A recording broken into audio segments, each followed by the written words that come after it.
My name is Jaffrey, and I graduated from UTSC in 2018, and I was in the new media program. I'm currently a graphic designer and art director at Lexi Hair and a clothing brand Love Closely.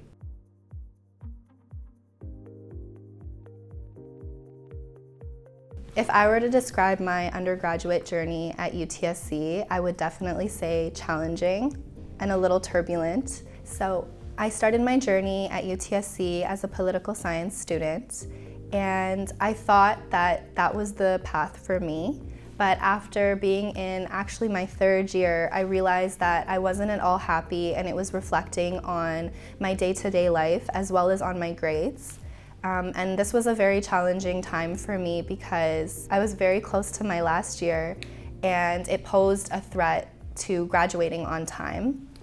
But I felt that for me it was very important to follow my passion. Being from a South Asian family, I think we're always encouraged to do a few selective professions and careers, and I did want to follow in the footsteps and the legacy of doing something that fell under that umbrella. But once I saw that it wasn't really being true to me, I was fortunate enough to have a conversation with my mom, who actually encouraged me to pursue the arts, which was a pretty monumental moment in my life because I think I was led to believe that that was not necessarily an option, but she was the one who actually encouraged me to go to academic advising and exercise my options. While being in the new media program, I was given the opportunity to really practice my passion, which at the time was graphic designing and illustration. It was something that I was extremely passionate about.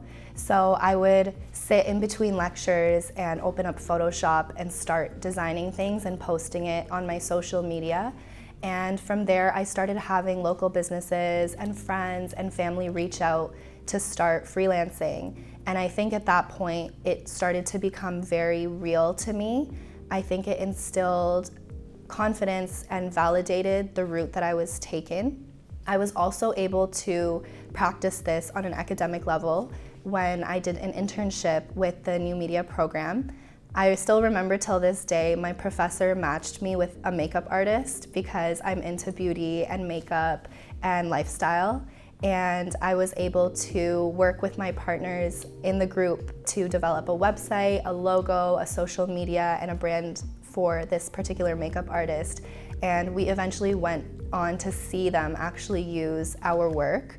And this was an extremely validating moment because not only did it help me in my academic career, but it again validated my ability to work on a more professional level.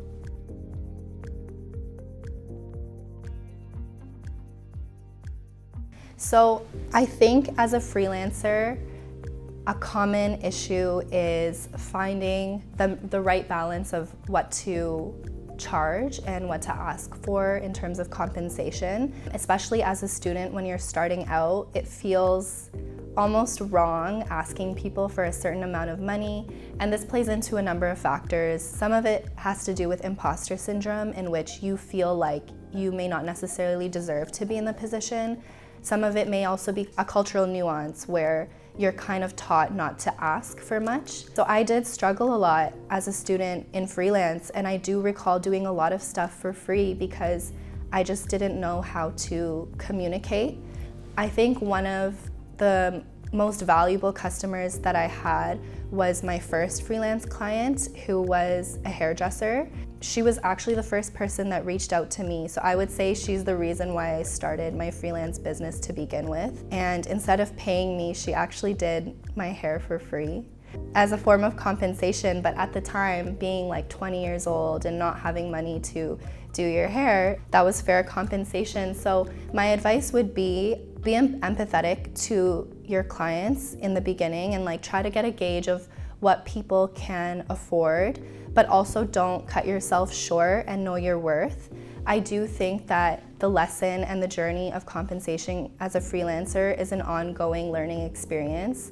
I still do freelance in my free time till today, and sometimes I struggle, but I think I've found a formula, and my formula is think about what you dream to charge. So think about the highest rate that you would want to charge, and then think about what you don't feel good about charging, what you know you don't deserve, and find a happy medium and start there. And once you become confident in that rate and you start working on your craft, then you can start building up.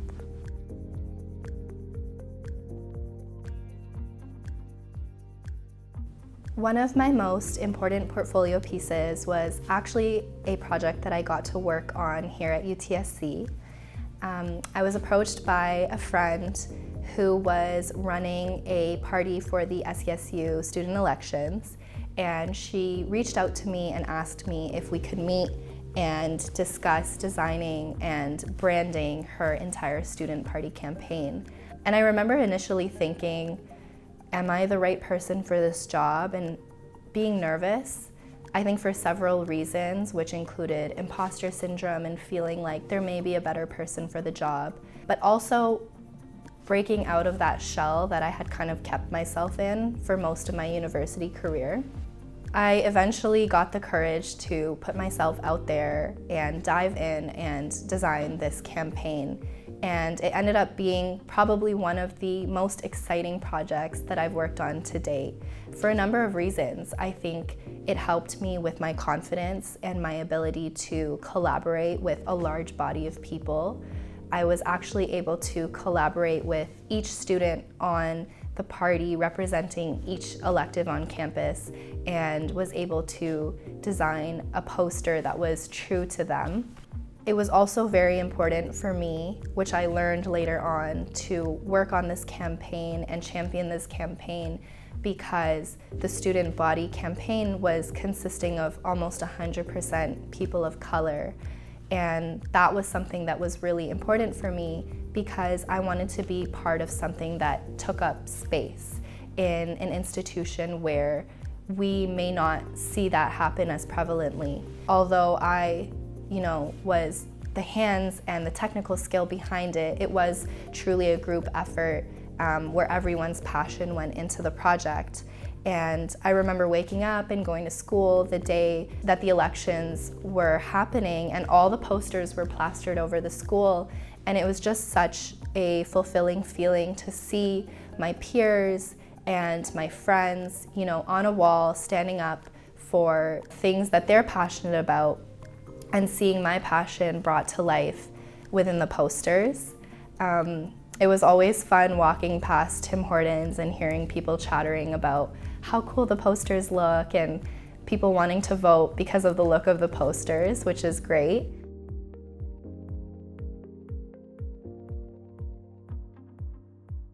Self-learning was a very pivotal and vital tool when I was in my postgraduate phase. I think we all end up in this limbo where we're trying to figure out what to do between grad and finding that job or finding that next opportunity that we're looking for. I think the element of self-learning might be the most important tool during that time.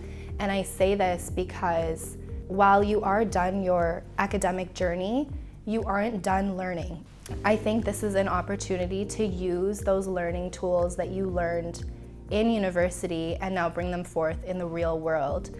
I often say to people that applying for a job is like being in school again, where you're writing cover letters and you're writing resumes and you're doing follow-up emails and you're kind of networking with these people. In my personal experience, I did have a job post-graduation, but it didn't stick for very long because it wasn't the right fit. And I think for me, I could have taken that as an opportunity to, get down on myself and think that I don't really fit into that particular field. But I took that as an opportunity of self-learning, and I learned, where I fit and where I want to be.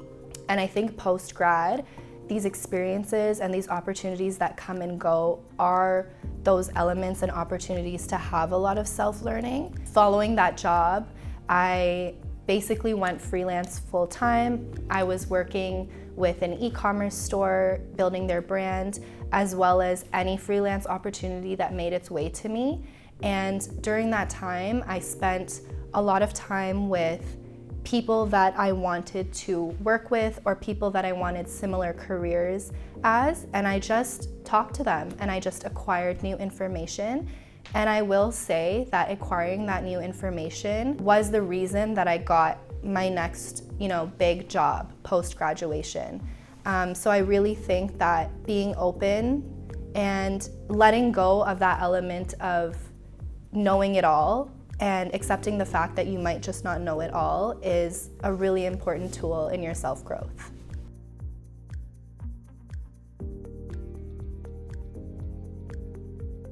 If I were talking to a younger Sana, or better yet, any young woman of color, South Asian woman of color, when she's venturing into the field of tech and design and culture and media, I would say, don't be afraid to take up space and be bold with it, because this industry wasn't created for people like us. I would tell her to get rid of her fear and just believe in herself and dive into what it is that she's always wanted to do. And I would tell her to not be afraid to take up space. I would tell her that she will go on to do very important work and there will always be a long road ahead. So you need to be loud and you need to make your presence and your impact known. I think your expectations going into the industry should be as such that you may not see things or people that look like you. You may not hear stories that you can resonate with, but I think our job being in this role and the importance of us pushing to be in these fields is creating that space and changing it for the generations to come. So to the younger people of color, when pursuing a career in the new media or tech industry, I think it's important to have uncomfortable conversations. I think that's the great place to start. You will walk into a studio, you will walk into an office, you will walk into a room, and sometimes you may not hear anything at all and you'll be dismissed. And sometimes you'll hear things that'll make your ears shoot up. And I think those are the moments where you either strike a conversation that's not being had, or you reconfigure the course of conversation that shouldn't be had. I think in order to create the space that you want to create and to be bold and to be more than just, that token hire or that token person on set or the token person in the studio, it is to speak up.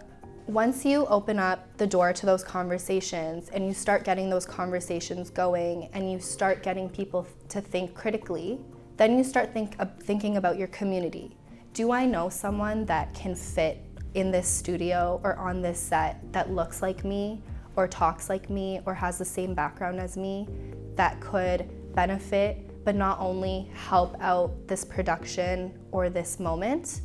And start thinking of your community and bringing them in. And I do think that when you think of your community and you bring them in with you to be a part of your voice and to take up space with you, that's what really makes the difference. I do truly think that there is power in numbers, and when there is one passionate person in the room, you make a difference. But when there's more than one passionate person in the room, you can make a wave of a difference.